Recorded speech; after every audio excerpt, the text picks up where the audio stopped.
Hello guys, magandang araw. So ngayon dito tayo sa bukid. So kung makikita nyo guys, meron akong katabi. Yan guys, dyan tayo nabubuhay. Anong tawag niyan guys? Yan, isang gabi. Yan ang gabing puti at meron ding gabing pula niyan guys. So wala dito guys, no? Yung gabing pula guys, dyan kami nabubuhay.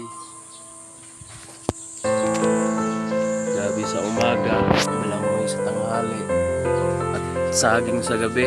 So yan ang kasimpleng buhay sa probinsya guys. Kahit walang bigas, makakain tayo. Hindi katulad sa Maynila, kung wala kang pera, hindi ka makakain guys. So kailangan ng sipag at tiyaga.